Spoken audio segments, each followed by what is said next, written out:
Hello, fellow YouTubers and subscribers. I'd like to welcome you all to The Fresh Eye. With this show, I watch and or catch up on shows that are old, new, live action, or animated. Okay, guys, I am sorry for this episode coming much later than expected.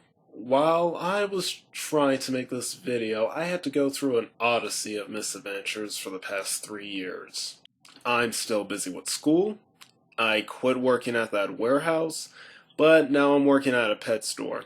I was able to travel to a few places, and unfortunately, I had to deal with way too many deaths. I might have forgotten a few other events during that time, but that's my explanation as to why this video is 3 years too late. So, from now on, I'm going to try and review at least 2 to 3 episodes of a show at a time. Unless it's the beginning of a show season, where I'll just be reviewing the first episode. Okay, let's get this show on the road. So this episode starts out with Pete and Micah trying to switch out the blade that decapitated Marie Antoinette in Paris. While Pete is having trouble making the switch, Mika unfortunately has to come over to help him. And here we see her being a real physical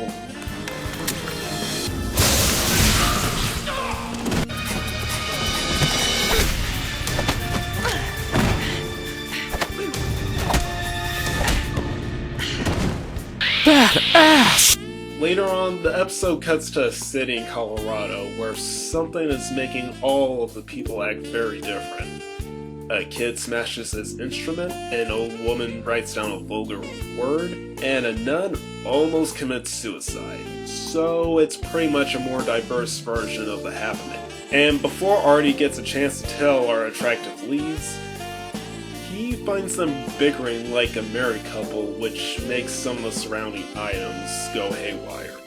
However, this is fitting since later in the episode, Pete makes a cover story that they're on their honeymoon. So after I have to get through the show's bland theme music that kind of sounds like an instrumental Disney show opening mixed with a market store pan music, each of our main characters start to have a discussion. Artie is scolding Pete about letting his emotions go out of control in the warehouse, and Micah and Lena are just having girl talk where Lena expresses her attraction to Pete. And once Artie tells them where to go and what's happening, they set off for Colorado, where they immediately come across the strangeness that is happening in the town. This leads to one of the most brutal displays I have ever seen since Lena Headey's scene in The Purge. And they later look for answers to these weird behaviors and get nowhere without any connections. So, while Mika conducts an interview with a paramedic, she runs into some weirdness that becomes a bit physical. But after a few more incidents, it's revealed that all these weird occurrences were caused by a magic chair in a priest's office. But before that revelation comes to light, we get to enjoy Mika punching guys in the face multiple times. Once they get over towards the church, they come across the local sheriff in town, who was also infected by the artifact. And to make matters worse, he thinks that the attractive duo are terrorists who planted a virus in the town. So he tries to protect said town by blowing up a church with innocent civilians, Taliban style. Am I losing my mind, or did you just lose your head? So, after Mika uses the crazy half of her personality to take out the sheriff's personality, Pete disables and destroys the chair and throws away the bomb. And after that, they arrive back at headquarters to play a joke on Artie, and the episode ends with an eerie message for Artie to read, "Knock, knock."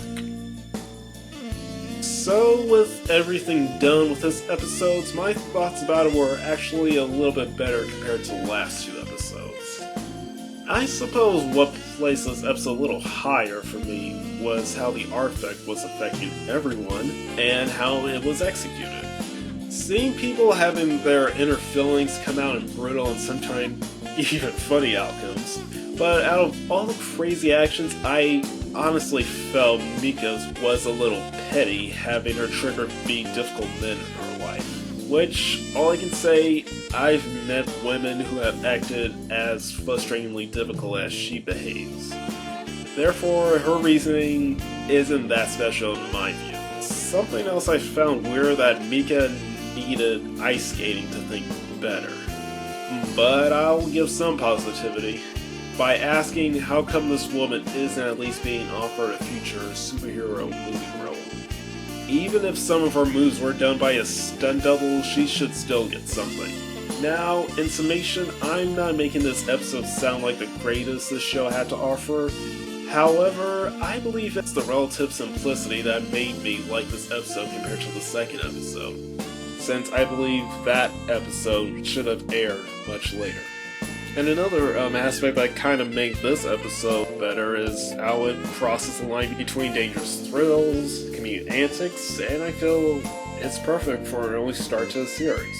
So this was relatively better than the last two episodes, and my interest in the rest of the series is still intact.